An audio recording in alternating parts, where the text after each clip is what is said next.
this short of civil war, because you recall my last book was called They Want to Kill Americans.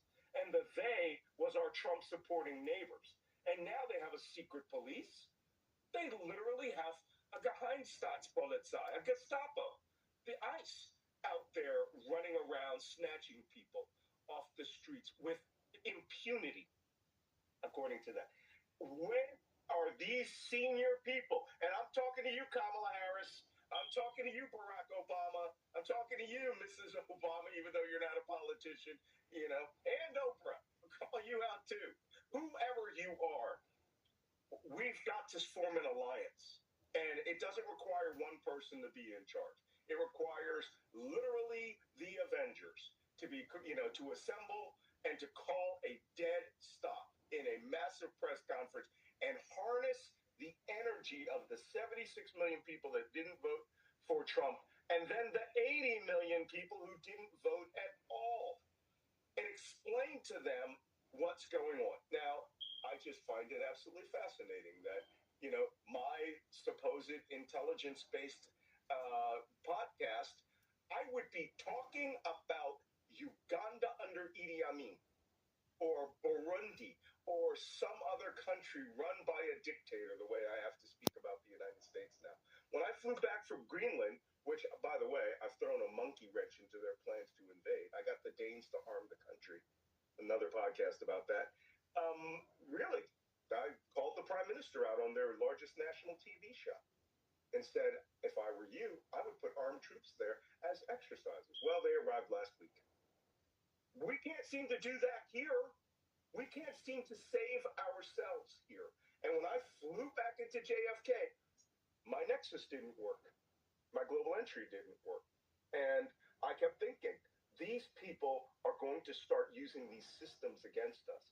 Peter Thiel, if Trump passes, J.D. Vance, Peter Thiel, and all the rest of them are going to use everything that we have ever established against us.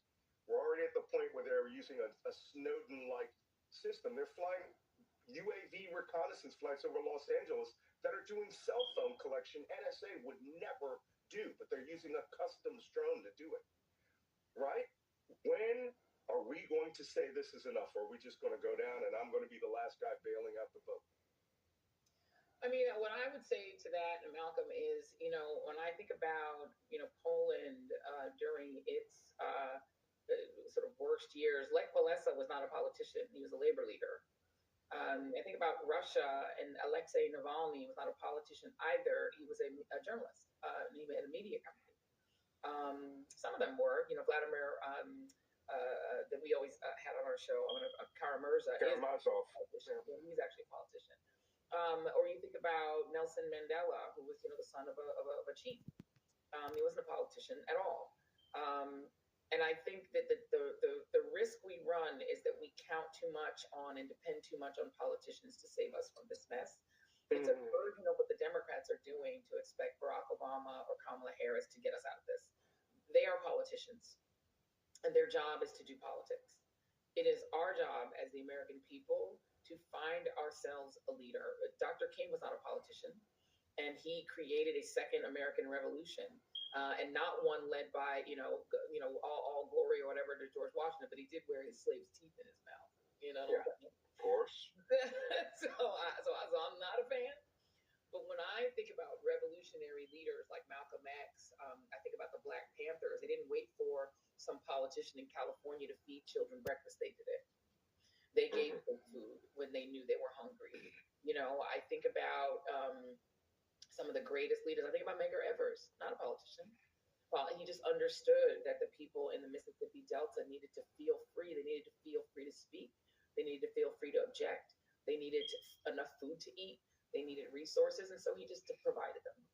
And so I think what we have to do is, I don't think we need to call on Oprah or Obama or Mrs. Obama or Kamala or anyone else to save us. I think we need to look inward in our communities and be our own saviors. And figure out in your neighborhood, in your family, on your block, in your Facebook group, in your Instagram group, in your clubs, in your sorority, in your chapter, what are you doing to bring together your group, your friends, your family, to save them to teach them how to survive this nightmare. Each of us has to be our own leader, and each of us can be that charismatic leader in our circles. And if we each do that, then eventually I think we will come together. There will be a national movement against this man. He's bankrupting this country. He's going to put us in a war that nobody wants, even MAGA people don't want. And his incompetence, his foolishness, his cartoonishness, his incompetent team, the joke that they are, the embarrassment that they are. No member of the United States military could be proud to stand by Pete Hegseth. He doesn't make any of us feel proud. He's an embarrassment. Tulsi Gabbard is an embarrassment. You know, Kristi Noem is a dog-killing embarrassment. She looks like a clown in her Barbie costume standing in front of half-naked prisoners in El Salvador. These people are kidnappers. They're cruel. They're ugly. They're vicious. They're mean. But they're also stupid. And I think when Americans get good and sick of it, just like every country where there's a dictator and people get tired of it, we will end it. And so the reality is Donald Trump is playing a game with limited time because the American people are not fools. And even if we are fooled, we're not fools. And eventually, our little revolutions will be one revolution and he will be done. I just hope that if and when the opposition ever gets control again, they don't make the same mistake for the third time. We should have punished the Confederates. They should have been allowed back into public life after what they did to millions of African people. They should have never been allowed to come back after being traitors. They should have never been able to stand up to get their name on army bases. They should have been punished. And if Donald Trump and his fools are eventually pushed out of power, the Democrats should not be nice. The Democrats should make sure none of them can ever survive an Article 3 of the 14th Amendment refutation of their ability to serve in public office. None of them should ever be allowed to. They should be off of the boards they sit on. They should not be allowed to quietly become college presidents. They should be run out of public life. What they've done to this country is savage. It's wrong. It is an abomination.